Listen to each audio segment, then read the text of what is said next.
আজকের দিনটা মুহররম আশুরার দিনটা বড় আনন্দের দিন, খুশির দিন। আমরা অনেকেই ভেবে থাকি এই দিনটা বড় দুঃখের দিন, খুব কষ্টের দিন। না, এই দিনটা বড় আনন্দের দিন, আশুরার দিনটা। যদি বলেন কি করে হয়, ইমাম হুসাইন রাদিয়াল্লাহু আনহু, ইমাম হুসাইন রাদিয়াল্লাহু আনহু শুধু কারবালার মরুময়দানে শহীদ হয়েছিলেন। মুনাফিকদের চক্রান্তের কারণে নির্মমভাবে যেটা মারা হয়েছিল ওটা বড় দুঃখজনক। হাদিস শরীফ প্রমাণ দিচ্ছেন, ইন্নাল মুমিনুনা তুফাউল মাউত, মুমিনের মৃত্যুটা হলো একটা হাদিয়া স্বরূপ। একবার জোরে বলুন সুবহানাল্লাহ। ইমাম হুসাইন রাদিয়াল্লাহু আনহু মুমিন ছিলেন না বেঈমান ছিলেন? মুমিন ছিলেন। তাহলে তার মৃত্যুটা দুঃখ নয়, ওটা আনন্দের। কিন্তু তাকে যে নির্মমভাবে মারা হয়েছিল ওটা বড় দুঃখজনক। তাকে যেভাবে শহীদ করা হয়েছিল কষ্ট দিয়ে, এটা বড় দুঃখজনক। ইমাম হুসাইন রাদিয়াল্লাহু আনহু যে শহীদ হবেন এটা নতুন ঘটনা নয়, এটা রাসূলুল্লাহ হায়াতে থাকাকালীনের ঘটনা। রাসূলুল্লাহ নিজে জানতেন যে আমার নাতি ইমাম হাসান আর ইমাম হুসাইন রাদিয়াল্লাহু আনহু এরা উভয় শহীদ হয়ে যাবে, কিন্তু রাসূলুল্লাহ কখনো এই আশুরার দিনে দুঃখ প্রকাশ করেননি। এই দিনটাতে বড় আনন্দের দিন বলে রাসূলুল্লাহ ঘোষণা করেছিলেন। একবার জোরে বলুন। আমরাই শুধু হাদিসটাকে পাল্টে দিয়ে আমরাই দুঃখ মানাই, কষ্ট মানাই। এই দিনটা কিসের দিন? খিচুড়ি খাবার দিন মনে করি, তাই না? দুঃখ প্রকাশ করতে হবে। পারলে তওবা করে ফিরে যান আগামী বছর থেকে। আশুরার দিনে পারলে বিরিয়ানি করে মানুষকে খাবার, বড় আনন্দের দিন। আল্লাহ পাক রব্বুল আলামিন হযরত আদম আলাইহিস সালামকে যেদিন সর্বপ্রথম একটা কাদার পুতুল বানিয়েছিলেন, কাদার মূর্তি বানিয়েছিলেন, সেই দিনটাও ছিল আশুরার দিন। একবার জোরে বলুন সুবহানাল্লাহ। ভাই আমার, যেদিন ওই কাদার ভিতরে রূহ প্রদান করা হলো ওই দিনটাও ছিল আশুরার দিন। একবার জোরে বলুন। ভালো দিন না খারাপ দিন? তাহলে দুনিয়া সৃষ্টির শুরুরত মানব জাতির আদম আলাইহিস সালাম, আর আদম আলাইহিস সালামকে আল্লাহ পাক রব্বুল আলামিন সর্বপ্রথম কাদার পুতুল বানালেন, সেটাও ছিল আশুরার দিন। রূহ যেদিন প্রবেশ করিয়েছিলেন সেদিনটাও ছিল আশুরার দিন। একবার জোরে বলুন। তাহলে আনন্দের দিন, দুঃখের দিন নয়। আল্লাহর নবী আল্লাহ পাক রব্বুল আলামিন নবী ইউনূস নবীকে যখন মাছের পেটের ভিতরে চলে গিয়েছিল, ইউনূস নবী যেদিন মাছের পেট থেকে বেরিয়েছিলেন ওই দিনটাও ছিল আশুরার দিন। একবার জোরে বলুন সুবহানাল্লাহ। দুঃখের নমুনাগুলো আপনি শোনান, আমি ভালো নমুনাগুলো শোনাবো। শুধু একটাই ছিল, ইমাম হুসাইন রাদিয়াল্লাহু আনহু কারবালার ময়দানে নির্মমভাবে তাকে শহীদ করা, এটাই ছিল দুঃখ, অন্য কিছু নয়। তার মৃত্যু ছিল কিন্তু শহীদের মৃত্যু, ওটা আনন্দের মৃত্যু। হাদিস বলছেন মুমিনের মৃত্যুটা হলো একটা হাদিয়া। আমাদের বাচ্চারা যখন স্কুলে কোনো কিছু পরীক্ষা দিতে যায়, কোনো কিছু খেলায় নাম দেয়, প্রাইজ পাওয়ার পরে বাচ্চাটা আনন্দিত হয় না দুঃখিত হয়? আনন্দিত হয়। ওটাকে কি বলা হয়? হাদিয়া। তো ওটাকে হাদিয়া বলা হয়। তাই নবী বললেন মুমিনের মৃত্যুটা হলো একটা হাদিয়া। ভাই আমার, আইয়ুব নবীর 1 বছর নয় 18 বছর শরীরে ঘা হয়েছিল, পশনা লেগেছিল। যেদিন আল্লাহ আইয়ুব নবীর শরীরের ঘাগুলোকে মোচন করে দিয়ে সুস্থ শরীর বানালেন, ওই দিনটাও ছিল আশুরার দিন। একবার জোরে বলুন সুবহানাল্লাহ। এমন ইতিহাস একটা থেকে বহুত রয়েছে। ইউসুফ নবী যখন কুয়ায় পড়েছিল, যেদিন উদ্ধার হয়েছিলেন সেই দিনটাও ছিল আশুরার দিন। সুলাইমান নবীর রাজ দরবার রাজত্ব ছাড় হয়ে গিয়েছিল, হাত ছাড়া হয়ে গিয়েছিল রাজ দরবার। যেদিন রাজ দরবার আবার পুনরায় সুলাইমান নবী ফিরে পেয়েছিল সেই দিনটাও ছিল আশুরার দিন। একবার জোরে বলুন। আল্লাহ প্রতিটা ভালো কাজ এই আশুরার দিন দিয়ে করেছিলেন। একবার জোরে বলুন। এইবারে একটু আপনাকে ভাবতে হবে, আপনি হলেন আখিরি নবীর উম্মত।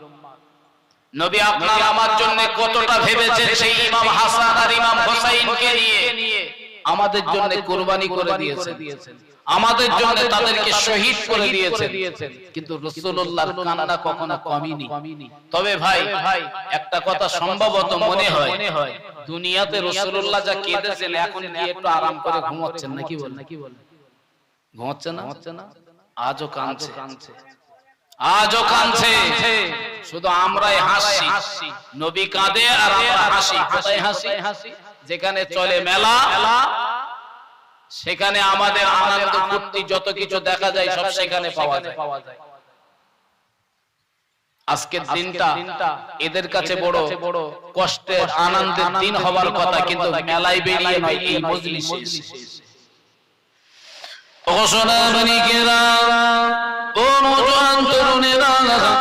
ছেলেরা বাচ্চারা মা বোনেরা কথাগুলো ভালো করে বোঝার চেষ্টা করো। আমার আপনার নবী দিন দুনিয়ার বাদশাহ হাবিবুল্লাহ নবী জনাবে মুহাম্মদুর রাসূলুল্লাহ সাল্লাল্লাহু আলাইহি ওয়াসাল্লাম নবী আবার মদিনার মসজিদে নামাজ আদায় করে সাহাবাদের চোখে আড়াল হয়ে গুটি পায়ে পাহাড় অতিক্রম করে খাজুর বাগানে চলে গেল। আল্লাহ নবী সাহাবারা রাসূলুল্লাহকে কেউ খুঁজে পায় না। রাসূলুল্লাহ সাহাবারা একবার মদিনার মাথায় চলে যাবে। আল্লাহ নবীকে কি বেইবা বেদিনে মেরে ফেলল। রাসূলুল্লাহ বেইবা বেদিনে রাখি শহীদ করে দিল। রাসূলুল্লাহ সাহাবা-সাহাবীরা এরা খানা পিনা বন্ধ করে দিল। এদের শরীরের ভিতরে অঞ্জানা শুরু হয়ে গেল। আল্লাহ নবী সাহাবারা রাসূলুল্লাহ খুঁজে পায় না। হয়ে যায় তিন দিনের মাথায় রাসূলুল্লাহ সাহাবা আবু বকর সিদ্দিক রাদিয়াল্লাহু তাআলা গুটি পায়ে মদিনার একটা পাহাড়ের দিকে বেরিয়ে যায়। পাহাড়ে গিয়ে দেখে কিছু ছাগল বকরি আর ভেড়া দিয়ে একটা মাথা ওই জায়গাতে দাঁড়িয়ে রয়েছে। বাগানটার কাছে আবু বকর হুজুর গিয়ে জিজ্ঞাসা করলেন, ও বাবা একটা ভাই বলো না আমাদের নবী কোথায় গিয়েছে, কোন জায়গায় গিয়েছে দেখো কি বলো বাবা। রাখালটা জবাব দিয়ে বললে, ভাই আবু বকর আমাদের নবী কোথায় গিয়েছে জানি না গো, আমাদের নবী কোথায় রয়েছে বলতে পারি না। আমার ছাগল বকরি আর ভেড়া না আজ তিন দিন হয়ে গেল এরা এই পাহাড়ের থেকে বাড়িতে ফিরে যায় না। এরা কোন ঘাসে মুখ দেয় না। ও ভাই আবু বকর শুধু পাহাড়ের দিকে মাথা খাড়া উঁচু করে চোখ দিয়ে টপ টপ টপ টপ করে পানি টোসা গড়িয়ে যায়। জোরে জোরে আল্লাহর নবী 3 দিন খুঁজে পাওয়া যাচ্ছে না। তো ওই 3 দিন ওই পশু পাখিরা বুঝতে পেরেছেন যে রাসূলুল্লাহ পাহাড়ের উপর পিঠে একটা খাজুর বাগানের ভিতরে রাসূলুল্লাহ কাঁদছেন। আর ওই কান্নার আওয়াজ কেউ শুনতে পাচ্ছে না, কিন্তু ওরা পাচ্ছে। রাসূলুল্লাহর কান্নায় জঙ্গলি পশু পাখিরা তারা খাওয়া দাওয়া ছেড়ে দিল। আর এই মুসলমানের বাচ্চা বলতে যে 12টা 12 তো সব হবে, দুটো গিলে যায়। আছে না একদিন নয়, 2 দিন নয়, 3 দিন পশু পাখিরা খানা পিনা ছেড়ে দিয়ে পাহাড়ের ধারে আল্লাহ নবী যেদিকে রয়েছেন ওই দিকে মাথাটা উঁচু করে চোখ দিয়ে টপ টপ করে পানির পোষা গড়িয়ে যাচ্ছে। কোন খাওয়া দাওয়ার কথা তারা ভুলে গেছে। আর আমরা সবা হচ্ছে যাওয়া এখন পরে যাওয়া হে আগেরই মোনাজাত হবে, দেরি আছে। মানে ওর কাছে জিবরাইল এসে বলে গেছে, দেখ তুই এখন মরবি না, হে আখিরি দোয়া হবে 12টার সময়, তারপরে কি যা হবার তা হবে, পরে দেখা যাবে তুই 12টার নাকি মরণের খবর ওর কাছে আছে। রাসূলুল্লাহ সাহাবা আবু বকর হুজুর আর দেরি করলেন, গুটি গুটি পায়ে পাহাড় অতিক্রম করে চলে গেল। খাজুর বাগানটা বড় ঠাসা খাজুর বাগান। আবু বকর হুজুর গলে গলে খাজুর বাগানের ভিতরে যেতে পারেন না। হুজুর আবার গুটি গুটি পায়ে কষ্ট সৃষ্ট করে গুটি গুটি পায়ে খাজুর বাগানের শেষ প্রান্তে চলে গেল। খাজুর বাগানের শেষ প্রান্তে গিয়ে দেখে আবার আপনার নবী দিন দুনিয়ার বাদশাহ হাবিবুল্লাহ নবী জনাবে মুহাম্মদুর রাসূলুল্লাহ সিজদায় পড়ে শুধু কাঁদে আর বলেন, ইয়া রাব্বি হাবলি উম্মতি, আল্লাহ আমার উম্মতের উপায় কি হবে? তবে বছরের চোখের আম্বাসি বাদ দিয়ে রাসূলুল্লাহ কেঁদেছেন। নবী এই খেজুর বাগানে কান্নার সময় বলে, আল্লাহ ঘুষুরি খাইটের লোকের বাদ দাও, ওর জন্য আমি নবী কান্দি পারবো এরকম বলে নবী একবারও কোন উম্মতকে ছেড়ে দিয়ে কাঁদেননি। নবী বলেননি আল্লাহ আমার পরিবার কি হবে। আল্লাহ নবী সেদিন বলেননি আল্লাহ আমার আহাল বর্গদের উপায় কি হবে। শুধু কেঁদেছেন আর বলেছেন আল্লাহ ইয়া রাব্বি হাবলি উম্মতি, আল্লাহ আমার উম্মতের উপায় কি হবে। ঘষিরির লোকের কারোর বাদ দেই, সবার ধরে নবী কেঁদেছে। শুধু আমরাই বলছি নবী কাঁদে আঙ্গাজা করার কথা আমরা তো করে যাই।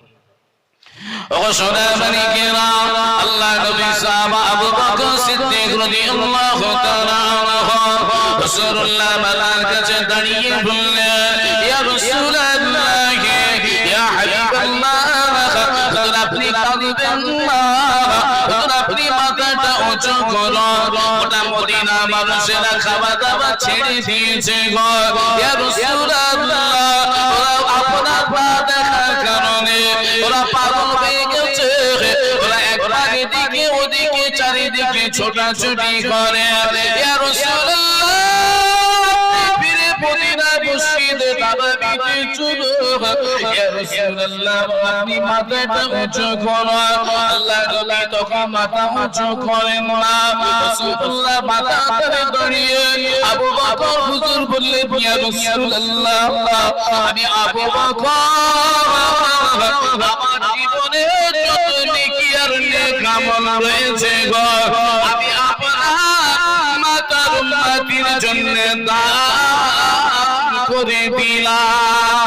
জোরে বলুন। আল্লাহর নবী তখনও মাথা তোলেননি। এ আবু বকরটা কোন আবু বকর?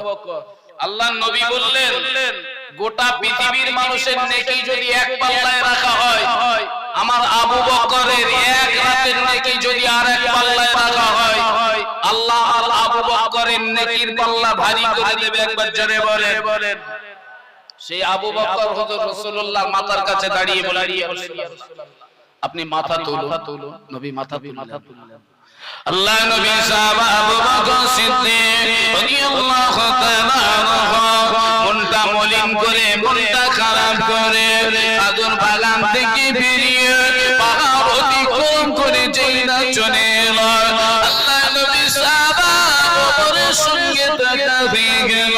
রাসূলুল্লাহ সাহাবা ওপর বললেন, ও ভাই আবু বকর, আল্লাহ নবী কোথায় রয়েছে, সন্ধান কি পেয়েছে বলেন না।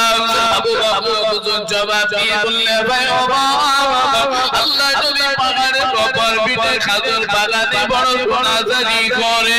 রাসূলুল্লাহ সাহাবা ওমর বললেন, ও ভাই আবু বকর একটা আমাকে দিয়ে চলুন না, আমি একটা বিশ্ব নবীকে গিয়ে মাথাটা তুলতে বলবো, হয়তো বাবার কথায় মাথা তুলতে পারে।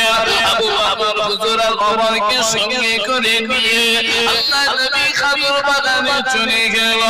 রাসূলুল্লাহ মাথার কাছে দাঁড়িয়ে আল্লাহ নবী সাহাবা ওমর বললেন, ইয়া রাসূলুল্লাহ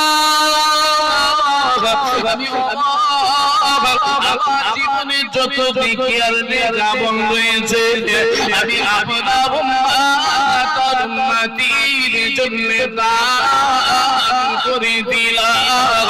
ইয়া রাসূলুল্লাহ আপনি মাথা তোলেন না, রাসূলুল্লাহ তখন মাথা তোলেন না গো।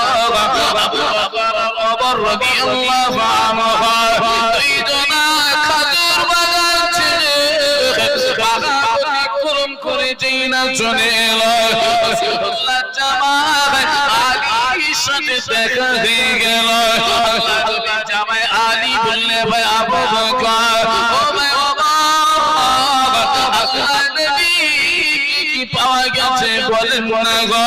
রাসূলুল্লাহ সাহাবা আবু বকর ওমর বললে ভাই আলী গো, আল্লাহ নবীর পাওয়া গেছে, কিন্তু রাসূলুল্লাহ সিজদায় পড়ে কাঁদে না বলে ইয়া রাব্বি হাবলি উম্মতি, আল্লাহ আমার উম্মতের উপায় কি হবে। ওগো নবী জামাই আলী জলদি করে বাড়ি চলো, বাবা কোথায় নবী মাথা তুলবে না। আল্লাহ নবীর কলিজার নগরী নবী নন্দিনী ফাতেমাকে ডাকা হয়। আল্লাহ নবী ফাতেমা কথা কখনো ফেলবে না, ফাতেমার বাড়ির কাছে চলে যাওয়া হলো। ফাতেমা দরজার কাছে গিয়ে রাসূলুল্লাহ সালাম দিলেন, আসসালামু আলাইকা ফাতেমা। সালামের জবাব দিয়ে আল্লাহ নবী সাহাবাদের সামনে এসে বললেন, বাবা চাচা একসময় বলেন আমার আব্বা কোথায় রয়েছে, বেঁচে আছে কিনা। আল্লাহ নবী সাহাবারা বললেন, বেটি ফাতেমা আমাকে তোলা, আমার আব্বা খাজুর বাগানের ভিতরে বড় রোনাজারি করে। রাসূলুল্লাহ কলিজার নগরী নবী নন্দিনী ফাতেমা দুইটা বাচ্চা ইমাম হাসান আর ইমাম হুসাইনকে সঙ্গে করে নিয়ে নিজের স্বামীর সাথে রাসূলুল্লাহ দুইজন সাহাবা আবু বকর ওমরের সঙ্গে রাসূলুল্লাহ যে খাজুর বাগানের ভিতরে রোনাজারি করছিল, ওই খাজুর বাগানের ভিতরে চলে গেল। আল্লাহ নবীর কলিজার নগরী ফাতেমা আপনাদের মাথার কাছে দাঁড়িয়ে বললেন, আব্বা জান আপনি আর কাঁদবেন না, আপনার কান্না সইতে পারি না আব্বা, 80 দিন হয়ে গেল আপনার দেখা পাই না। আপনারা মদিনায় ফিরে চলো, মদিনার কান্নায় ঢল নেমে গেছে। আপনারা আপনি মাথাটা উঁচু করো, মাথা উঁচু করেন ফাতেমা জবাব দিয়ে বললেন, আপনারা আমি জান্নাতের সরদারিনী ফাতেমা, আমার জীবনে যত নেকি আর নেক আমল রয়েছে গো, আমার আম্মা তার উম্মতির জন্য আমি ফাতেমা দান করে দিলাম। আল্লাহর নবী ফাতেমার ও কথাতেও মাথা তোলেন। কিছু সময় বাদেই ফাতেমা বললেন, আব্বা জান আমার দুইটা সন্তান ইমাম হাসান আর ইমাম হুসাইন, আপনার জাহানের জাহান, আমি তাদেরকে আপনার আল্লাহর উম্মতের জন্য আল্লাহর রাস্তায় কুরবানি করে দিলাম। একবার জোরে বলুন। এ বাবু ইমাম হাসান আর ইমাম হুসাইন রাদিয়াল্লাহু আনহু শহীদ যে হবেন এটা রাসূলুল্লাহ অনেক আগে জানতেন, অনেক আগে জানতেন। কিন্তু রাসূলুল্লাহ কখনো আশুরার দিনে কখনো দুঃখ প্রকাশ করেননি, বরঞ্চ আনন্দিত হয়েছিলেন। একবার জোরে বলুন সুবহান। ভাই আমার আল্লাহর নবী মাথাটা উঁচু করলেন। জিবরাইল আমিন আলাইহিস সালাম এসে বললেন, ইয়া রাসূলুল্লাহ আপনার দুইটা নাতি শহীদকে আল্লাহর দরবারে কবুল হয়ে গেছে, আপনি মাথাটা উঁচু করুন। এ বাবু ইমাম হুসাইন রাদিয়াল্লাহু আনহুর শহীদের পিছনে আমাদের নাজাতে যাওয়ার রাস্তা রয়েছে। একবার জোরে বলে। আর আমরা সেই ইমাম হুসাইন রাদিয়াল্লাহু আনহুর মহব্বতে 4 ঘন্টা সময় দেব, এই মুসলমানের সে সময়টুকু নাই। যদি মেয়ে লোক একটা ফোন করে বলতে এক্ষুনি তাকে আসতে হবে, রাত 12টা বাজলেও সেই টাইমে বাড়ি থেকে ছলনা বলনা করে তাকিয়ে হাজির হবে, তার সঙ্গে দেখা করার জন্য। ভাই একটু সত্যি কথা বলবেন, আমরা যে জায়গায় বসেছি এই জায়গাতে আল্লাহর নবী আছে না নেই? থাকলেও থাকতে পারেন, সন্দেহ আছে, কিন্তু আল্লাহর ফেরেশতা যে আছে এতে কোনো সন্দেহ নেই। যে জায়গায় আল্লাহ এবং আল্লাহর নবীর কথা আলোচনা হয় ওই জায়গাতে স্বয়ং আল্লাহর ফেরেশতা হাজির থাকেন। একবার জোরে বলুন সুবহানাল্লাহ। মুমিন কি বোঝে না যে আমরা তো সহজে আল্লাহর ফেরেশতাদের কাছে যেতে পারবো না, অন্তত যে জায়গায় আছে ওখানে একটু বসে আসি, মন চায় না? চাই। তবে শয়তান বাধা দিয়েছে, আর ও শয়তানের খালাতো ভাই, ও চিন্তা করেছে এর মনে দুঃখ দিয়ে আমি যাবো কেন। ও তো চিন্তা, ও তো শয়তানের খালাতো ভাই, ও চিন্তা করতে চাই তো ফেরেশতার মন জোগাবো না শয়তানের মন জোগাবো। এই আমার খালাতো ভাই, ফেরেশতা তো আমার কিছু হয় না, অন্তত খালাতো ভাইয়ের মানটা বাঁচাই। জি ইমাম হাসান আর ইমাম হুসাইন রাদিয়াল্লাহু আনহুর কথা যেই না ফাতেমা বললেন, রাসূলুল্লাহ মাথাটা উঁচু করলেন, দুইটা নাতিকে বুকের ভিতরে আগলে নিয়ে রাসূলুল্লাহ খুব কেঁদেছে। আল্লাহ নবী বলতেন, আমার ইমাম হাসান আর ইমাম হুসাইনকে যারা কষ্ট দিল আমি রাসূলুল্লাহ তারা আমাকে কষ্ট দিল। যারা ইমাম হাসান আর ইমাম হুসাইনকে মহব্বত করলো, ভালোবাসলো, আমি রাসূলুল্লাহ ওরা আমাকে ভালোবাসলো। রাসূলুল্লাহ এতটাই মহব্বত করতেন ইমাম হাসান আর ইমাম হুসাইন রাদিয়াল্লাহু আনহু। ইমাম হাসান আর ইমাম হুসাইন রাদিয়াল্লাহু আনহু আল্লাহর নবী দুই নাতি দুইটা কোলে তুললেন, গুটি গুটি পায়ে মদিনা মসজিদে নববীতে চলে এলেন। আল্লাহর নবী নাতিদের সঙ্গে হুজুর আবার খেলাধুলা করে, আল্লাহর নবী নাতিদের সঙ্গে মদিনা মসজিদে নববীর ভিতরে খেলাধুলা করে। আল্লাহর নবী ওদেরকে বড় মহব্বত করতেন, ভালোবাসতেন। অবসরবাণীকে ওই যে আশুরার দিনে ইমাম হাসান আর ইমাম হুসাইন রাদিয়াল্লাহু আনহুর যে শহীদের বর্ণনা, এখান থেকেও কিছু নমুনা পাওয়া যায়। আল্লাহর নবী দুইটা নাতি ইমাম হুসাইন আর ইমাম হাসান রাদিয়াল্লাহু আনহুকে নিয়ে মদিনা মসজিদে নববীতে বসে রইলেন। সাহাবায়ে কেরামেরা একত্রিত হয়ে বসে আছেন। আল্লাহর নবী আবার বক্তৃতা দিতে বললেন, হে আমার সাহাবারা, ঈদের দিন বড় আনন্দের দিন, ঈদের দিন বড় খুশির দিন, ঈদের দিনে নতুন পোশাক পরিধান করতে হয়, আদর্শমা ব্যবহার করতে হয়। ইমাম হাসান আর ইমাম হুসাইন রাদিয়াল্লাহু তাআলা দুইজনা রাসূলুল্লাহর পাশে বসে আছে। কথাগুলো ভালো করে শুনলেন, বুঝলেন। আল্লাহর নবী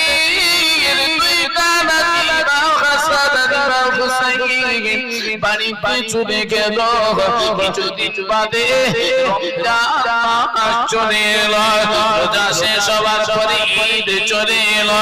আল্লাহর নবী দুইটা নাতি ইমাম হাসান আর ইমাম হুসাইন ঈদের দিনে ঘরের ভিতর থেকে বাইরে আল্লাহর নবী সাহাবায়ে কেরামদেরকে নিয়ে ঈদের ময়দানে বসে আছে। আমার নাতিরা এলে পরে ঘরের জামাত আরম্ভ করে দেব। রাসূলুল্লাহ দুইটা নাতি আসে, আল্লাহর নবী সাহাবাদের বললে, আমার সাহাবারা জলদি করে আমার বেটি ফাতেমার বাড়িতে চলে যাও, আমার দুইটা নাতি এখনো কেন এলো না। সাহাবারা এসে দেখলো হাসান আর হুসাইন রাদিয়াল্লাহু তাআলা এরা ঘরের ভিতরে আম্মার সাথে জেদাজেদি করে। আম্মা আমাদের নতুন জামা নাই, আমাদের নতুন পোশাক নাই, ঈদের দিন আমাদের তারা বলেছিল আনন্দের দিন, খুশির দিন। আম্মা নতুন জামা যখন না হয় আমরা ঈদের ময়দানে যাব না।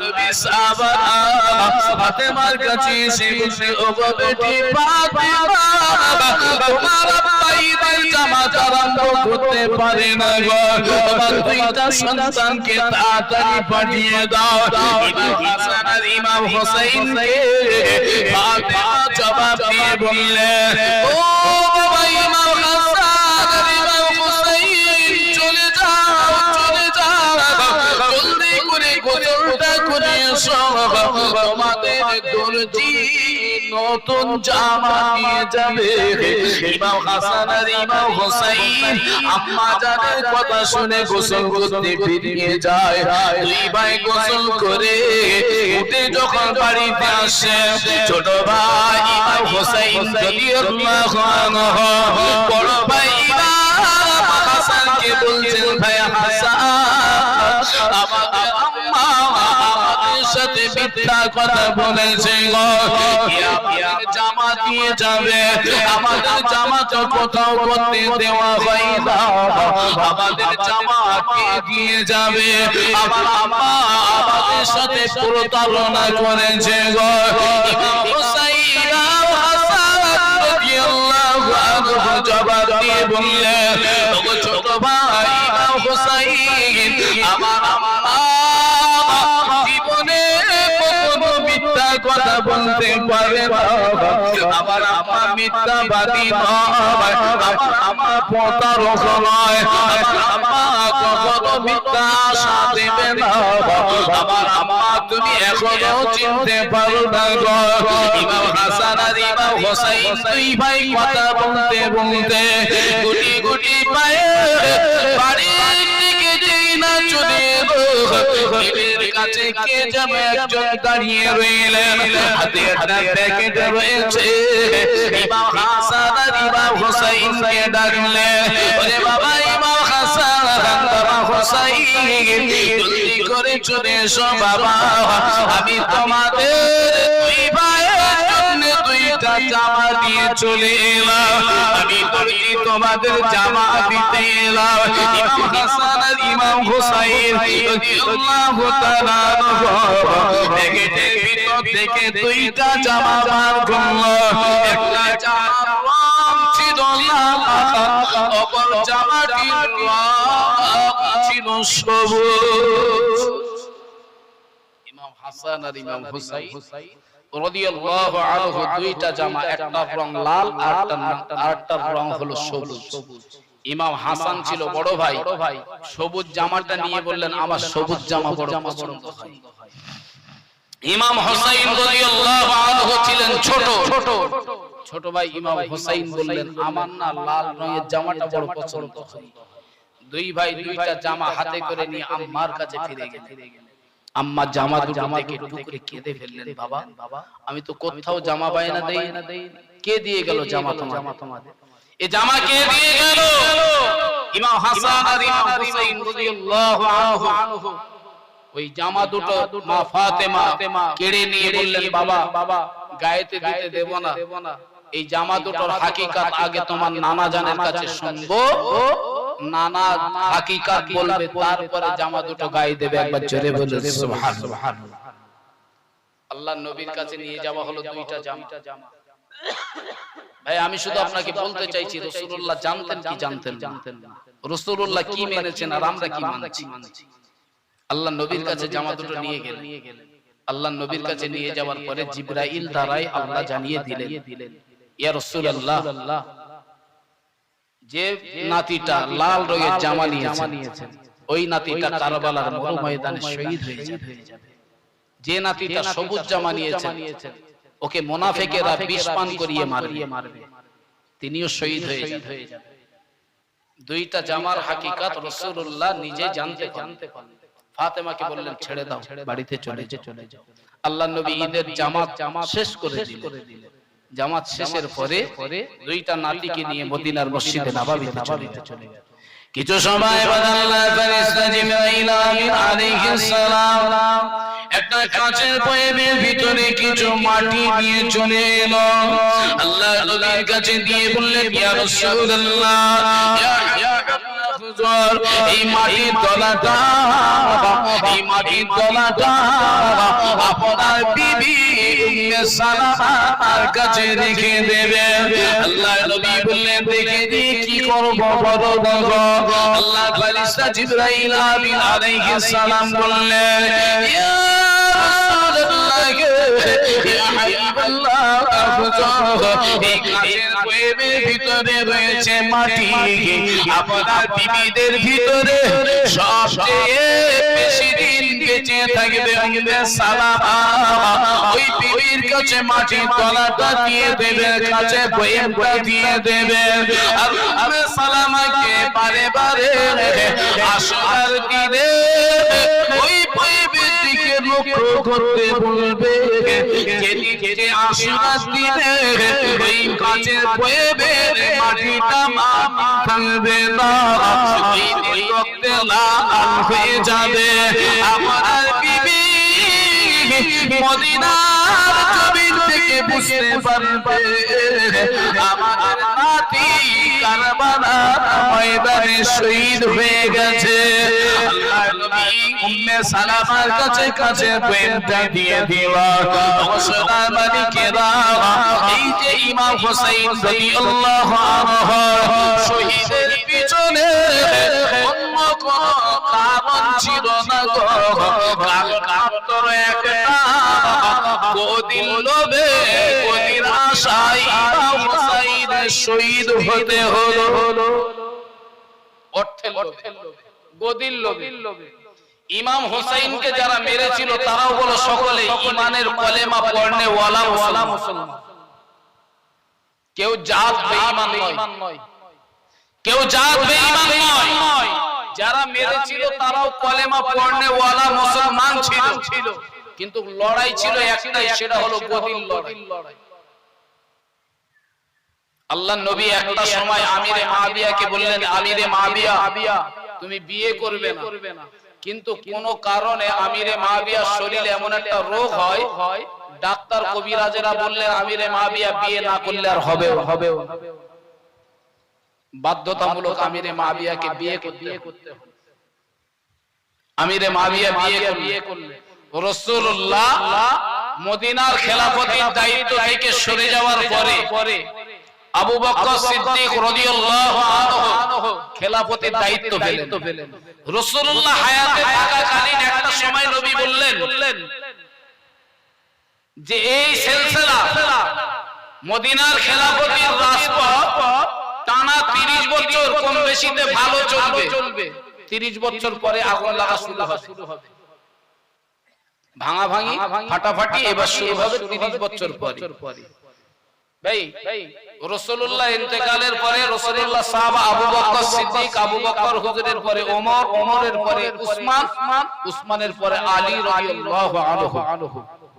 আলী রাদিয়াল্লাহু আনহু যখন শহীদ হচ্ছেন তখন মদিনার খেলাফতি রাসূলুল্লাহর বলে যাওয়া যে 30 বছর, তখন 29 বছর 6 মাস ইমাম হোসেন রাদিয়াল্লাহু হযরত আলী রাদিয়াল্লাহু আনহু 29 বছর 6 মাস পর্যন্ত মদিনার খেলাফতি সাহাবায়ে কেরামেরা পালন করলেন।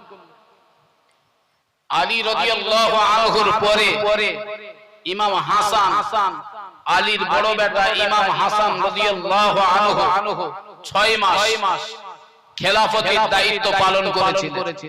তাহলে রাসূলুল্লাহ যেটা বলেছিলেন ভবিষ্যৎবাণী 30 বছর ভালো চলবে। ইমাম হাসান পর্যন্ত 30 বছর ভালো চলেছিল। 30 বছরের মাথায় ইমাম হাসান রাদিয়াল্লাহু আনহুকে বিষ পান করিয়ে মারা হলো। ইমাম হাসান রাদিয়াল্লাহু আনহুর বিষ পান করে মারার পরে এক এক করে সবাই নেতা হতে লাগলেন। এবারে আমিরে মুআবিয়াও নেতা হলেন, মদিনার গভর্নর হলেন, মদিনার রাজা হলেন। আমিরে মুআবিয়ার নেতা হওয়ার পরে কম বেশিতে প্রায় 30 বছর তিনি রাজত্ব করবার পরে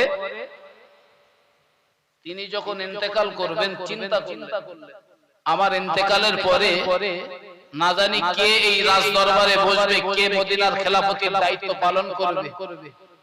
তা আমি বেঁচে থাকতে থাকতে অন্তত খেলাফতের দায়িত্বটা কারোর ঘাড়ে দায়িত্ব দিয়ে যাই। দিলেন কার ঘাড়ে? নিজের বেটা ইজিদের ঘাড়ে।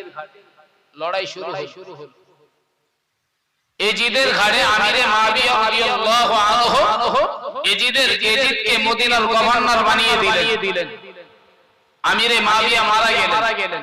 মারা যাওয়ার পরে এজিদ মদিনার গভর্নর হবেন। সবার ভোট এজিদের দিকে পড়ে গেল। আলোচনা এখানে ভালো করে বুঝুন। আমিরে মাবিয়া রাজ দরবারে বসে এজিদকে ঘোষণা করে দিয়ে গেল, কিন্তু এজিদের ব্যবহার ইমাম হুসাইন রাদিয়াল্লাহু আনহু মেনে নিতে পারছেন না। ইমাম বংশের ইমাম হুসাইন রাদিয়াল্লাহু আনহু বললেন, আমি বেঁচে থাকতে কখনো ইমাম হাসানকে, আমি বেঁচে থাকতে কখনো এজিদকে আমি গভর্নর খেলাফতের দায়িত্ব হিসাবে মেনে নিতে পারবো না। তাতে আমার যদি মরণ হয়ে যায় তাও বিয়াচ্ছা।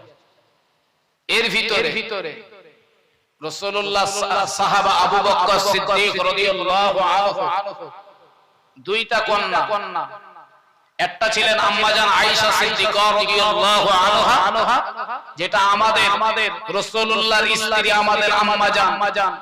আর একটা ছিলেন হযরতে আসমা রাদিয়াল্লাহু তাআলা আনহা। এই আসমার একটা ছেলে ছিলেন,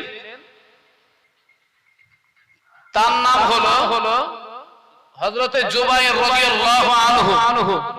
এই জুবাইর রাদিয়াল্লাহু আনহু আর ইমাম হাসান রাদিয়াল্লাহু আনহু, ইমাম হুসাইন রাদিয়াল্লাহু আনহু সঙ্গী হিসাবে টোটালে 5 জন। এরা একদিকে, গোটা মদিনা কুফা সমস্ত এলাকার মানুষেরা এজিদের দিকে।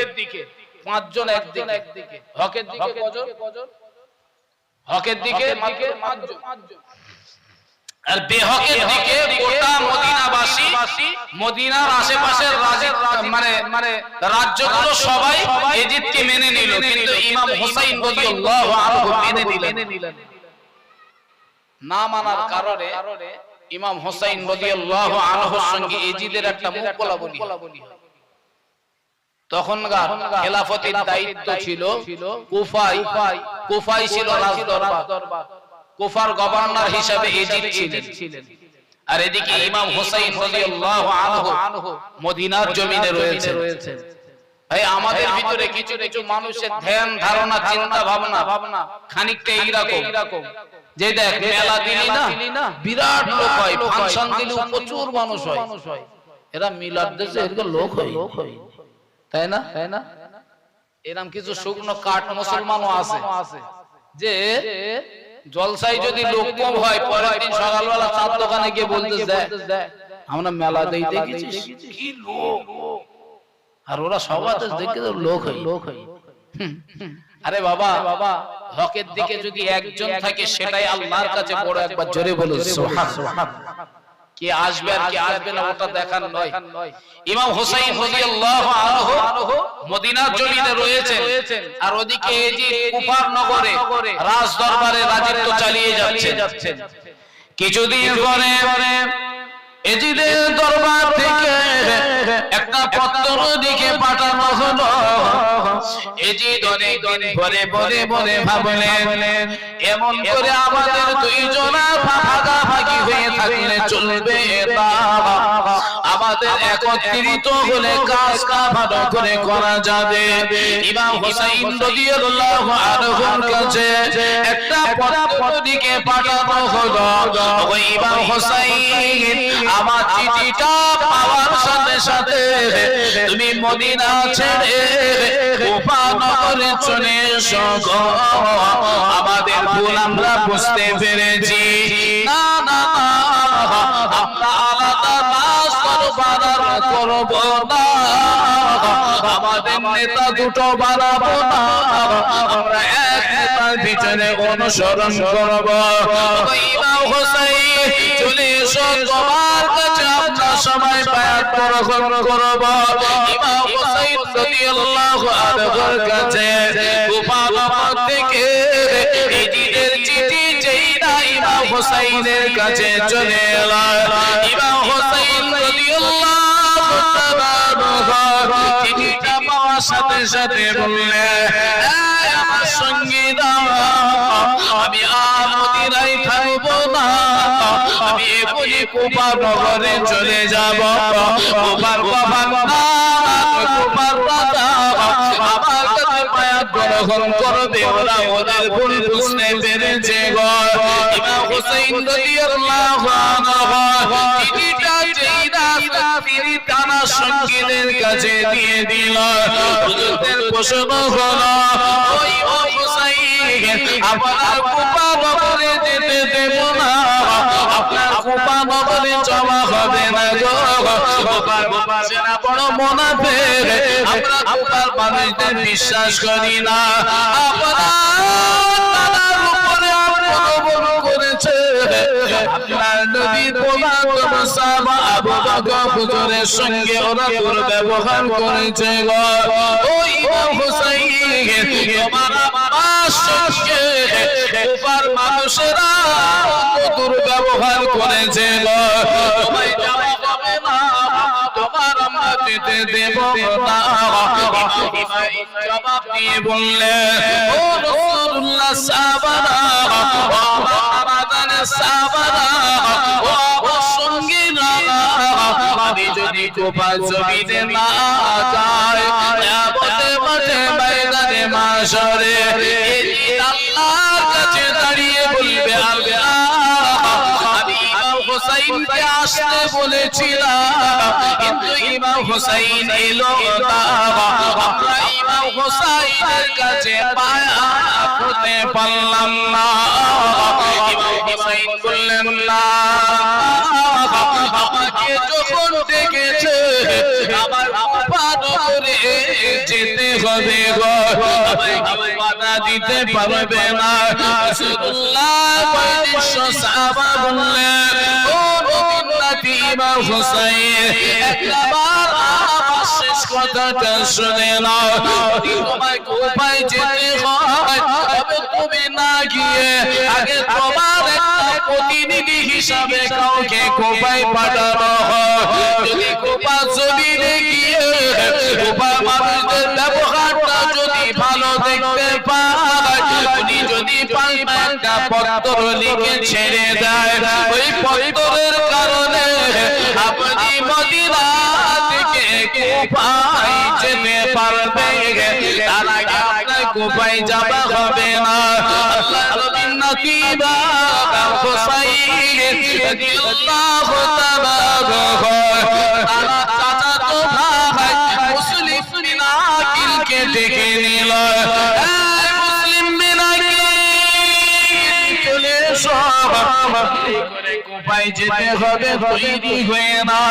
মুসলিম বিন আকিল তৈরি হয়ে গেল, সঙ্গে দুইটা নাতি, দুইটা সন্তান ইব্রাহিম আর মুহাম্মদকে সঙ্গে করে নিল। মুসলিম বিন আকিলের কাছে ইমাম হুসাইন রাদিয়াল্লাহু আনহু একটা চিঠি লিখে দিয়ে বললেন, ও কুফার গভর্নর, আমার প্রতিনিধি হিসাবে আমি আমার চাচাতো ভাই মুসলিম বিন আকিলকে পাঠালাম। আমার ভাইয়ের সাথে আমার ভাইয়ের হাতে হাত দিয়ে যদি বায়াত হয়, আমি ইমাম হুসাইন আমার হাতে হাত দিয়ে বায়াত করা হবে। জোরে বলে হুজুর, আপনার যেতে দিতে পারি। কুফার মানুষদেরকে আমরা বিশ্বাস করি, কুফার মানুষদেরকে আমরা মানি না, তবে আপনাকে যে ডাকছে ওদের ভিতরে কোনো রহস্য আছে। হুজুর আপনি যেতে পারেন, তবে আগে কাউকে একজনকে পাঠান, তিনি গিয়ে ওখানকার হাল হাকিকত আগে জানো। যদি পরিস্থিতি ভালো বোঝে, আপনার কাছে পাল্টা একটা চিঠি দেবে, আপনি সেই চিঠি পাওয়ার পরে এখান থেকে বার হবেন, তার আগে নয়। ইমাম মুসলিম বিন আকিল তার দুইটা সন্তান ইব্রাহিম আর মুহাম্মদকে নিয়ে কুফা নগরের পথে বেরিয়ে কুফায় চলে গেলেন। কুফাতে যাওয়ার পরে এক এক করে মানুষ ইমাম মুসলিম বিন আকিলের হাতে হাত দিয়ে সবাই বায়াত হতে লাগলেন। হুজুর দেখলেন এরা তো পরিবর্তন হয়ে গেছে, এরা তো ভালো হয়ে গেছে। কম বেশিতে কেউ বলেছেন 70,000, আবার কেউ বলেছেন 5,000-এরও বেশি মানুষ হুজুরের হাতে বায়াত গ্রহণ করলেন। হুজুর দেখলেন এদের ব্যবহার তো ভালো, এই ব্যবহার ভালো দেখে হুজুর পাল্টাটা চিঠি লিখলেন, ও ইমাম হুসাইন এরা পরিবর্তন হয়ে গেছে, চলে আসো, আপনি কুফা নগরে চলে আসুন, আপনার সাথে এরা দুর্ব্যবহার করবে না, আপনাকে বড় মহব্বত করে, ভালোবাসে। চিঠিটা কুফা থেকে ছেড়ে মদিনার পথে বেরিয়ে পড়ল। হুজুর আমার কুফার মসজিদে ইমামতি জাগাতে মাগরিবের নামাজে দাঁড়িয়ে পড়ল। মুসলিম বিন আকিল দাঁড়ানোর পরে পিছনে 5,000-এরও বেশি মানুষ নিজেরা ইমাম মুসলিম বিন আকিলের পিছনে ইক্তেদা করে নামাজ আদায় করতে লাগলেন। এখন মাগরিবের নামাজ মাত্র 3 রাকাত, ফরজ নামাজ নাকি। হুজুর ইক্তেদা করলেন, যেই নিয়াত করেছেন হুজুরের পিছন থেকে লোক সরে যেতে হুজুরের পিছন পুরো ফাঁকা, অনলি একজন বয়স্ক মানুষ রাসূলুল্লাহর একজন বয়োজ্যেষ্ঠ সাহাবাই জামাত পিছনে দাঁড়িয়ে নামাজ আদায় করলেন। সালাম ফিরিয়ে হুজুর বড় চিন্তিত হয়ে পড়লেন, এদের ব্যবহার কি? ভাই আমার, কতল করা ভালো, কিন্তু মুনাফিকি করা খারাপ। যদি আপনার কারোর উপরে রাগ হয় তাকে মেরে ফেলে, মার্ডার করে ও একরকম। কিন্তু যদি মুনাফিকি করেন, মুনাফিকের কারণে একটা অর্ধেক নয় অনেকগুলো ক্ষতি হয়ে যেতে পারে। হুজুরের কাছে ভালো ব্যবহার দেখে হুজুর চিঠি ছেড়ে দিলেন। সেই চিঠিটা মদিনাতে চলে এলো। হুজুরের সঙ্গে মাগরিব থেকে দুর্ব্যবহার শুরু হলো। হঠাৎ সংবাদ হয়ে যায়, মুসলিম বিন আকিল কোথায় রয়েছে ধরে দিয়ে এসো। রাসূলুল্লাহর বয়োজ্যেষ্ঠ সাহাবারা মুসলিম বিন আকিলকে লুকিয়ে নিয়ে হুজুরের বাড়িতে জায়গা তৈরি করে দিল। হুজুরকে বললে, হুজুর এখানে অবস্থান করো, এখন আর আপনার বাইরে পার হওয়া লাগবে না, এখন আর আপনি বাইরে পার হবেন না। যদি বাইরে পার হন ধরে নিয়ে এজিদ আপনার শহীদ করে দেবে। রাসূলুল্লাহর বয়োজ্যেষ্ঠ সাহাবা বাড়িতে থাকতে আরম্ভ করলেন। একজন যুবক ছেলে একা বক্তের সময় একা মসজিদে চলে যায়, নামাজ আদায় করে। নামাজের শেষে মসজিদের একটা কোণায় বসে বড় রোনাজারি করে, বড় কান্নাকাটি করে। একদিন এই মসজিদে যায় আর একদিন অন্য আরেকটা মসজিদে যায়, এমন করে প্রতিটা মসজিদে গিয়ে একা বক্ত করে নামাজ আদায় করে। নামাজের শেষে এত কান্নাকাটি করে, কান্না দেখে আপনারও কান্না চলে আসবে। আল্লাহ যে মসজিদে নামাজ পড়লেন ওই মসজিদে ওই যুবক ছেলেটা নামাজ আদায় করলেন।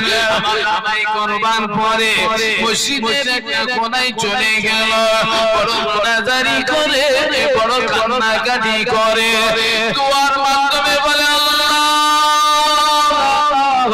আবার কি মুসলিম বিন আকিলের হাতে বায়াত হওয়া হবে না? আমি ইমাম বংশের হাতে হাত দিতে পারবো না। এরা কান্না দেখে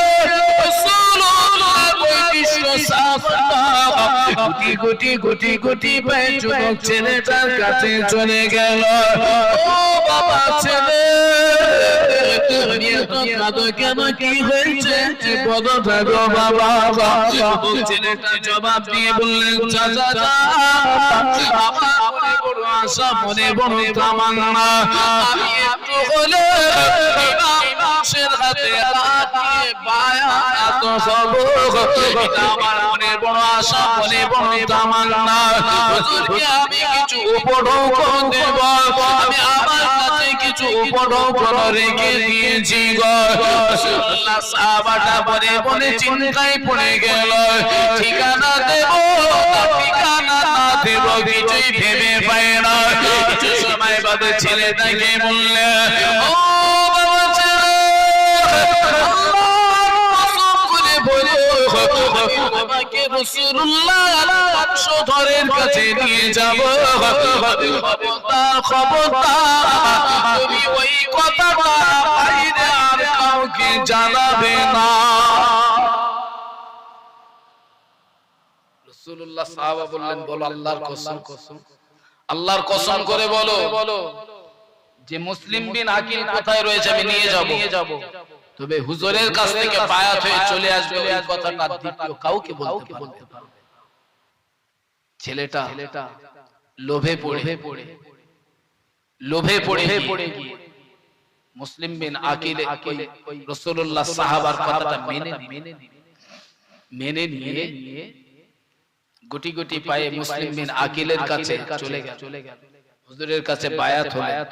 তার অভিনয় দেখে হুজুরও মুগ্ধ হয়ে গেল, হুজুরও দেওয়ানা হয়ে গেল। হুজুর তাকে বায়াত করালেন। বায়াত করিয়ে ঘর থেকে নেমে যখন চলে এলো, সাথে সাথে ওবাইদুল্লাহ বিন জিয়াদকে ডেকে খবর দিয়ে দিলেন যে মুসলিম বিন আকিলকে খুঁজছো, আমি তার ঠিকানা পেয়ে গেছি। যে ঠিকানা দিতে পারবে, যে ধরিয়ে দিতে পারবে, সে 100 উট পুরস্কার পাবে। যুবক ছেলেটা এই আশায়, এই লোভে হুজুরকে, ইমাম বংশকে ধ্বংস করার রাস্তা তৈরি করে দিল।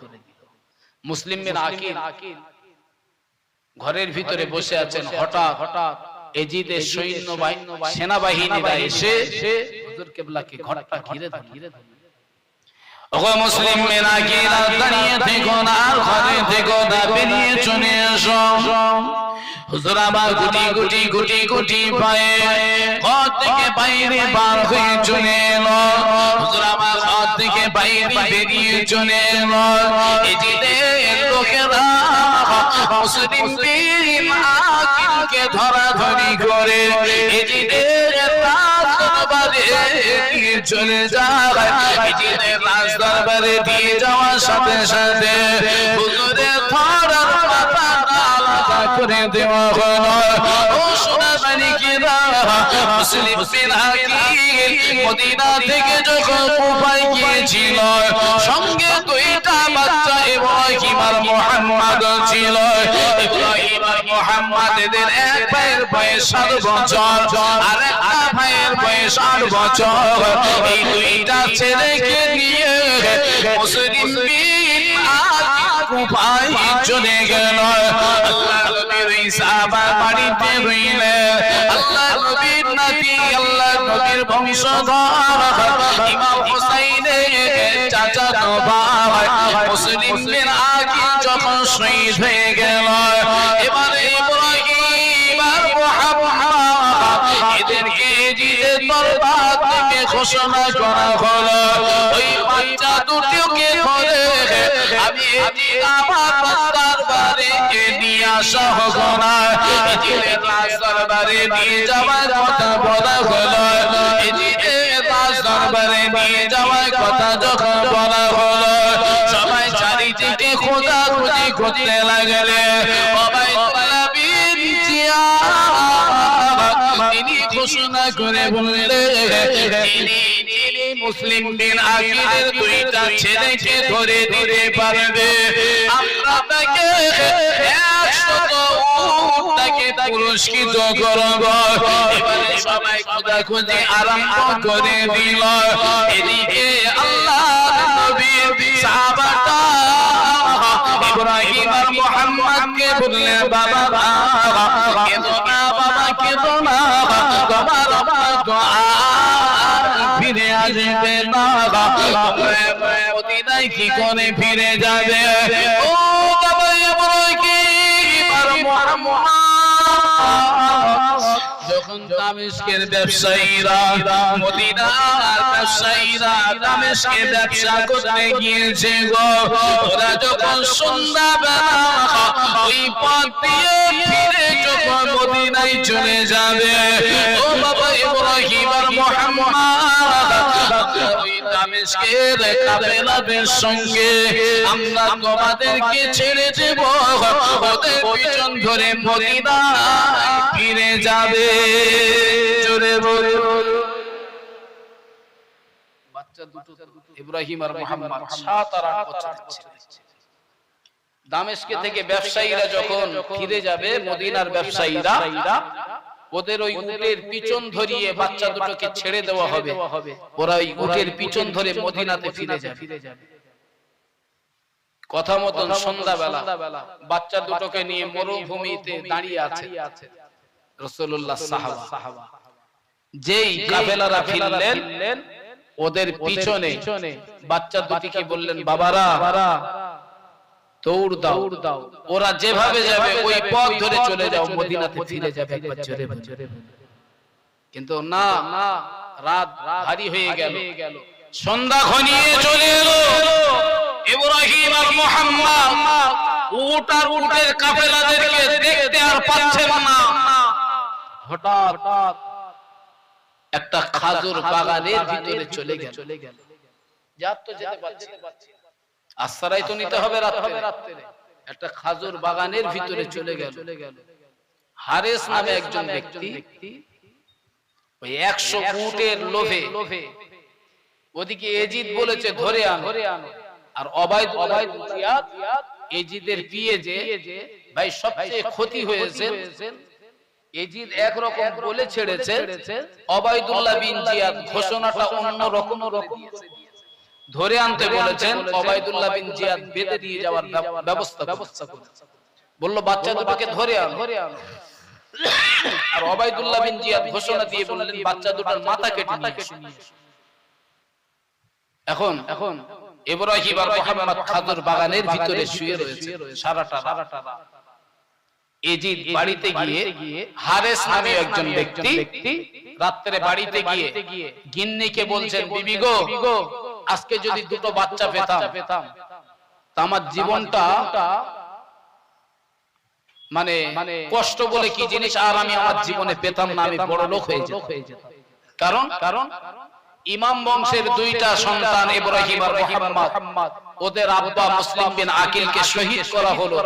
বাকি রইলেন আর দুইটা বাচ্চা ইব্রাহিম আর মুহাম্মদ। ওদেরকে এজিদ ঘোষণা দিয়েছে, যারা যে মাথা কেটে আনতে পারবে তাকে 100 উট পুরস্কার দেবে। এই কথা শুনলেন এজিদের হারেসের স্ত্রী, কথাবার্তা গুলো শুনে বললেন, দেখেন ইমাম বংশের সাথে এত বড় বিয়াদবি আপনি করবেন না। ওই বাচ্চা দুটোকে পেলেও তাদেরকে মদিনায় ফিরে যাওয়ার ব্যবস্থা করে দেবেন, ক্ষতি যেন করবেন। হারেস বললেন, রাতের বেলা বিবির সঙ্গে সকালবেলা বাচ্চা দুটো খোঁজাখুঁজি করতে আমায় ফিরিয়ে বললেন, কিন্তু না, হারেসের বিবি এই খাজুর বাগানের ভিতর দিয়ে, খাজুর বাগানে একটা পুকুর ছিল, ওই পুকুরে পানি আনতে বেরিয়ে যায়।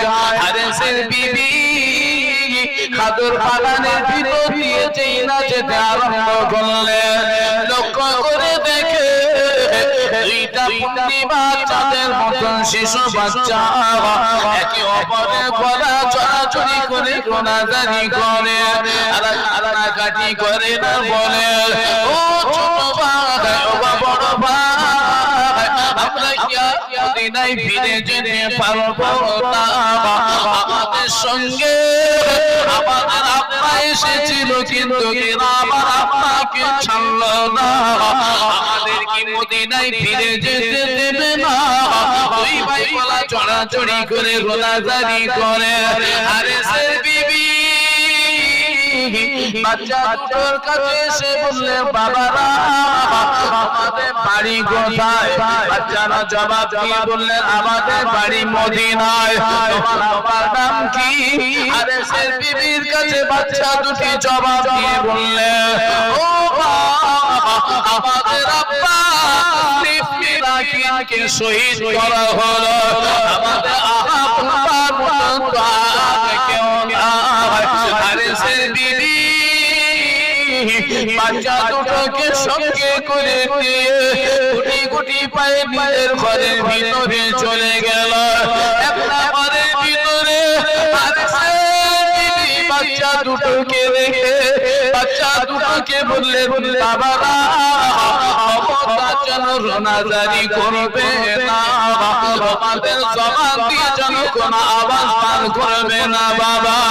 ও বাবারা তোমাদের কোনো কিছু প্রয়োজন হলে আমি এসে দিয়ে যাব বাবা, বেটা বেটা কি করবে না, তোমাদের গলার আওয়াজ বাইরে যেন না আসে বাবা।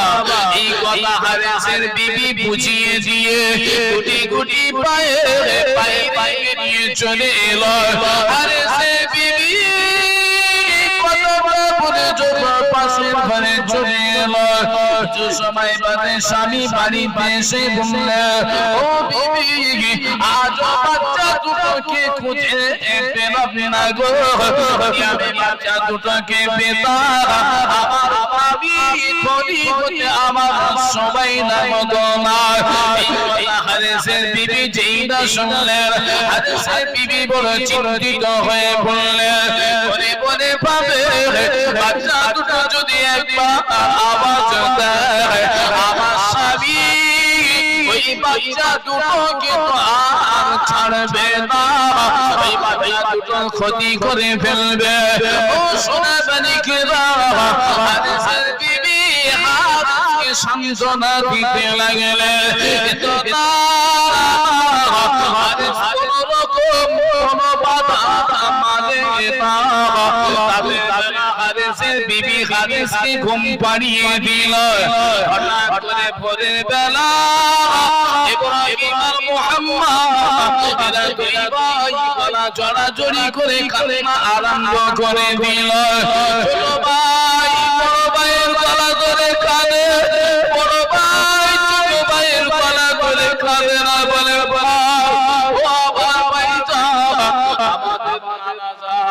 জান্নাতের ভিতর থেকে হাসানি দিয়ে আমাকে ডাকছে গো, আমাদের চলে যেতে হবে, আমাদের চলে যাবার সময় হয়ে গেছে, উঠে পড়ো উঠে পড়ো, আমাকে হবে না, জলদি করে উঠে বড় ভাই যায়। বংশে ইব্রাহিম আর মুহাম্মদ বলে কান্না হারেসের বুক ভেঙে গেল।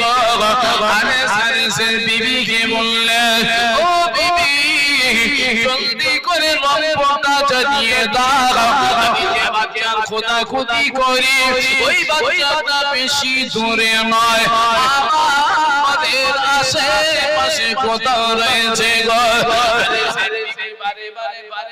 ছলনা করে আর বলে ও আমার প্রাণের স্বামী এত রাতে কোন মানুষের কান্নার আওয়াজ পাওয়া যায়, শয়তানের কান্না, আপনি এখন উঠে বাইরে যাবেন না, আপনি এখন উঠে কোথাও যাবেন না গো। হারেসের বিবি হারেসের বিবির কোনো কথা শোনেন না। অবশেষে একটা আলো ধরিয়ে নিয়ে হারেস গুটি গুটি পায়ে খাদুর বাগানে চলে গেল। খাদুর বাগানে কোন জায়গাতে কোন বাচ্চা পাওয়া গেল না। অবশেষে হারেস ঘরের কাছাকাছি যেই না হলো হারেস কান্নার আওয়াজ হলো, ঘরের ভিতর থেকে বেরিয়ে আসে। হারেস বিবিকে বললেন বিবি রে এই বাচ্চা দুটোর ঘরে রেখে দিয়ে সারা খাজুর বাগান ঘুরিয়ে দিয়ে রে আমার বিবি আমায় বড় উপকার করে দিয়েছ।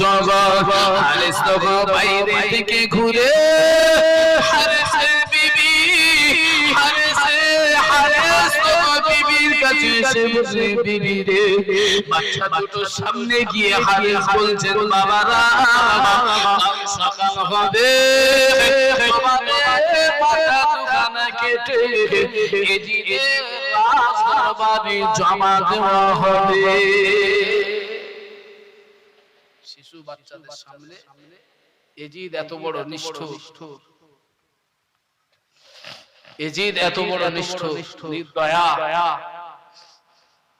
হারেস বাচ্চা দুটোর সামনে দাঁড়িয়ে বললেন বাবারা কাল সকাল হবে তোমাদের মাথাগুলো কেটে এই জিদের রাজ দরবারে জমা দিয়ে আমি কিছু উপঢৌকন নিয়ে বাড়িতে চলে আসবো। সকাল হয়ে গেল, দুইটা বাচ্চার দুটো হাত ধরে ফোরাত নদীর তীরের দিকে টেনে টেনে নিয়ে যাচ্ছে। হারেসের বিবি, হারেসের ছেলে, হারেসের মেয়ে, হারেসের বিবি সবাই স্বামীর পিছনে পিছনে দৌড় দিতে লাগলেন। ও বাবা, স্বামী এত বড় বিয়াদবি করবেন না, এত বড় অন্যায় করবেন না, ইমাম বংশের সাথে আপনি এত বড় বিয়াদবি করবেন না। বাচ্চা দুটো ছেড়ে দিন। হারেসের বিবির কোনো কথা সেদিন মানে না। হারেসের ছেলে আপনাদের কাছে গিয়ে বললেন, আব্বা জান, এই বাচ্চা দুটোর কোনো ক্ষতি আপনার করতে দেব না, এদেরকে মদিনায় ফিরে যেতে দেন। না না,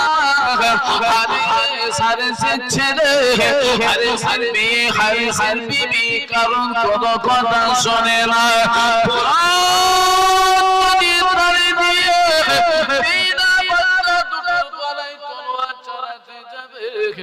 হারেসের বিবি সামনে দাঁড়িয়ে, হারেসের বিয়ে সামনে দাঁড়িয়ে বললেন, আব্বা জান, আপনার কি একটু লজ্জা লাগালে না?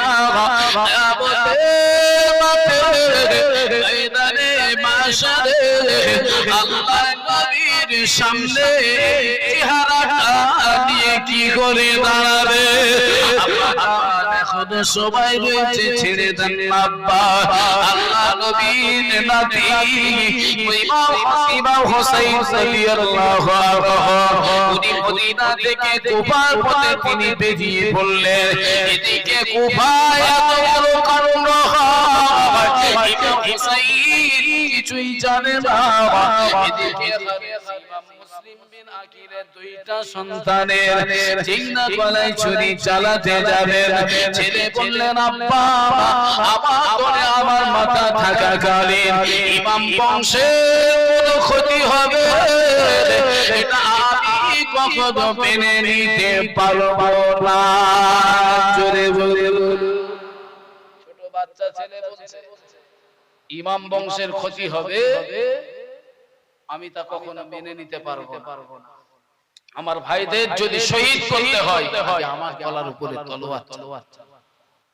হারেস অর্থের লোভে পাগল হয়ে গেছে। দেখেন না সমাজে ভাই ভাইকে খুন করছে, কিসের ব্যাপার? জমি জায়গার ব্যাপার, অর্থের ব্যাপার, হয় না? ছেলে বাপকে মারছে, অর্থের ভাই মনসত্ব সমাজ থেকে উঠে গেছে। মানে সেই বর্বরতার যুগের মতন যুগ আস্তে আস্তে যেন আমাদের কাছে ফিরে আসে। মায়া, দয়া, মমতা, ভালোবাসা সব শেষ, তাই না? জি, মুসলিম বিন আকিলের সেই ছেলে ইব্রাহিম আর মুহাম্মদকে ফোরাত নদীর ধারে যখন হারেস নিয়ে গেল, হারেসের ছেলে বললেন, আমাকে আগে মারো, তারপরে আমার ওই দুটো ভাইকে তার আগে। ইব্রাহিম আর মুহাম্মাদের গলা ধরে তরোয়ার চালানো লাগে। হারেসের ছেলের গলায় ছুরিটা চালিয়ে দিল। হারেসের ছেলে শহীদ করা হলো। হারেসের মেয়ে বললেন, আল্লাহ, আমার পরে মাতা ওই বংশের কোনো ক্ষতি হতে দেব না। হারেস বাচ্চা মেয়ের গলায় তরোয়ার চালিয়ে দিল। হারেসের বিবি দাঁড়িয়ে বললেন, ও আমার প্রাণের স্বামী, এই বাচ্চা দুটো দেখে কি মায়া হয়ে যায়, পূর্ণিমা চাঁদের মতো চেহারা, এদের দেখে কি আপনার মনে কোনো মায়া হয় না? ও আমার প্রাণের স্বামী, এদের দেখে কি আপনার মনে কোনো মায়া জাগে না? এই বাচ্চা দুটো ছেড়ে দিন না। বিবির কথাই সেদিন সেদিন হারেস কিছু মানলেন না। অবশেষে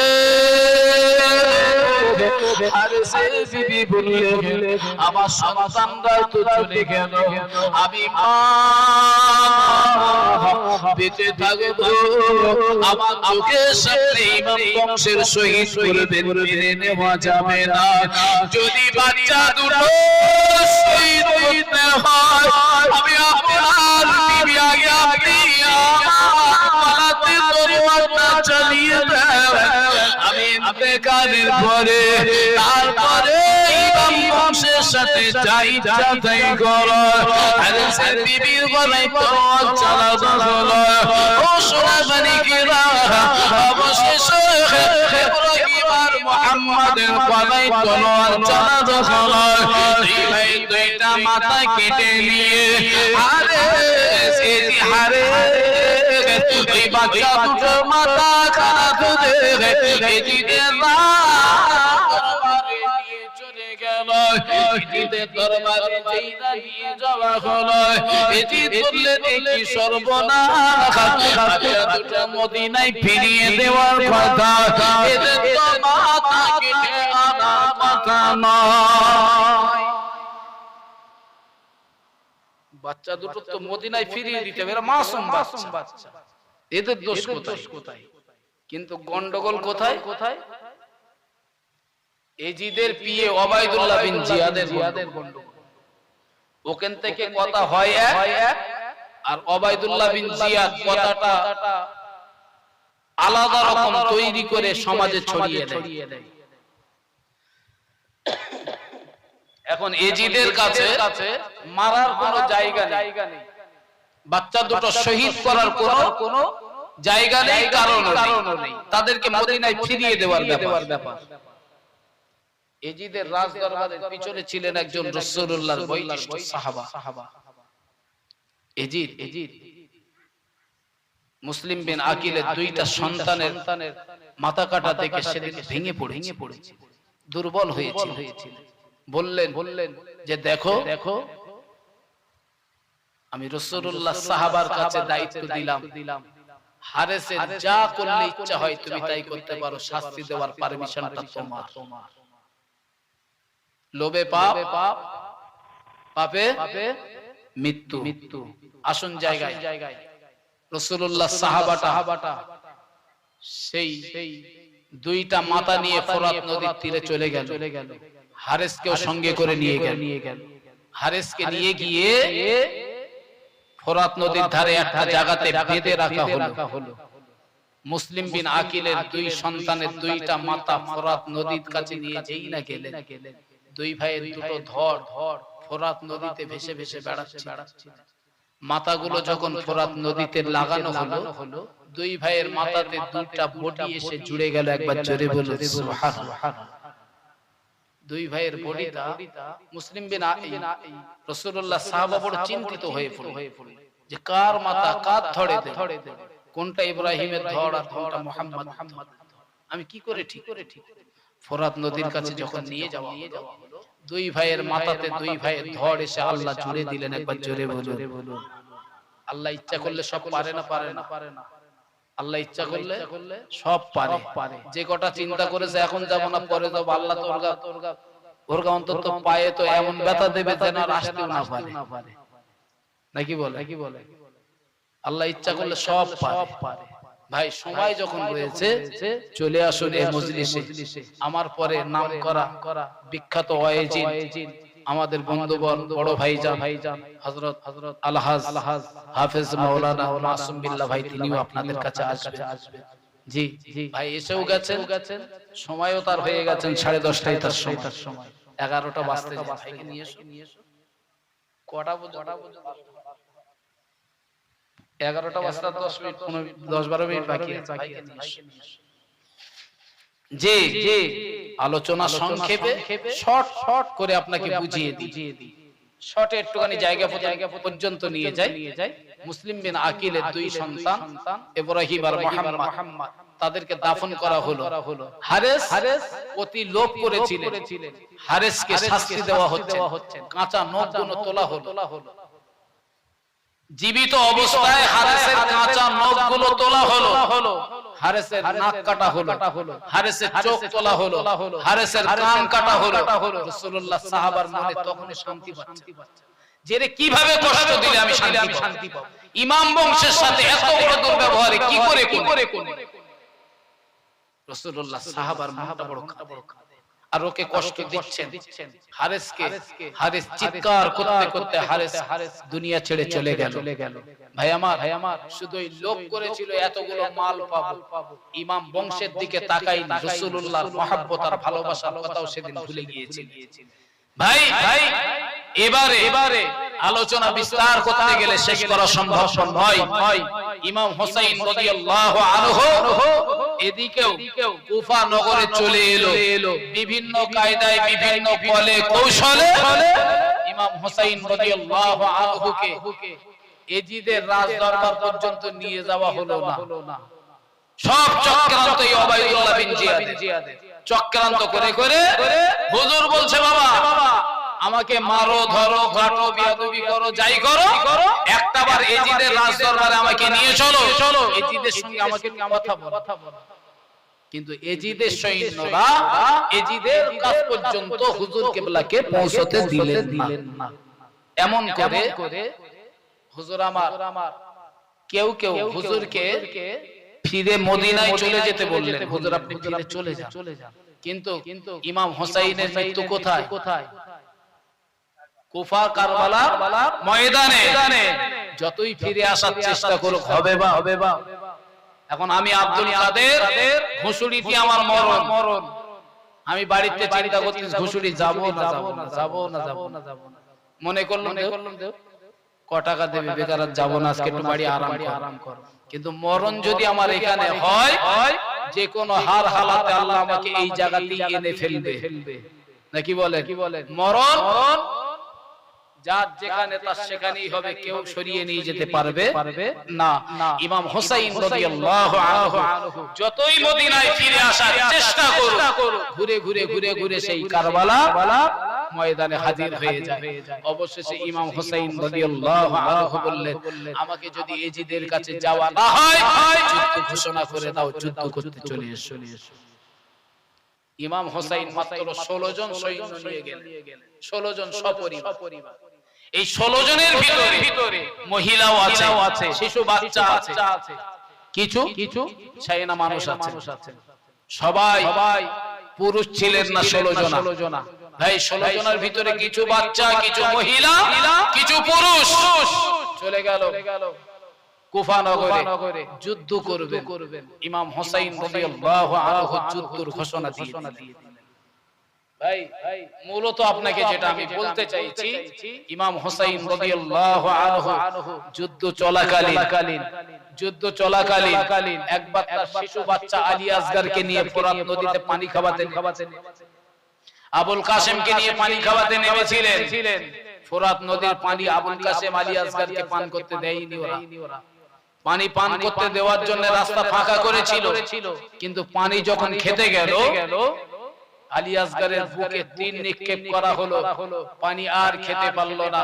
ইমাম হোসেন রাদিয়াল্লাহু আনহু আলী আসগরকে কোলে করে নিয়ে গুটি গুটি পায়ে বিবি শাহরবানু ইমাম হোসেন রাদিয়াল্লাহু আনহুর স্ত্রী বিবি শাহরবানুর কাছে দিয়ে বললেন, ও বিবি শাহরবানু, তোমার বাচ্চা ইমাম আলী আসগর আর কখনো পানি পান করতে চাইবে না। জনবের মতন পানি পান করে ঘুমিয়ে গেছে। আলী আসগরকে মায়ের কাছে দিয়ে ইমাম হোসেন রাদিয়াল্লাহু আনহু বাইরে বেরিয়ে পড়লেন। হাতে তলোয়ার নিয়ে যখন কুফার কারবালার ময়দানে দৌড়াচ্ছে, সেদিনকে মুনাফিকেরা ময়দান ছেড়ে পালিয়ে গিয়ে বলেছিল বাঘের বাচ্চা বাঘের সঙ্গে যেতে গেলে আমাদেরকেও বাঘ হতে হবে, তাহলে ময়দান ছেড়ে পালিয়ে যাও। সবাই পালিয়ে ময়দানে আর কাউকে দেখা যায়।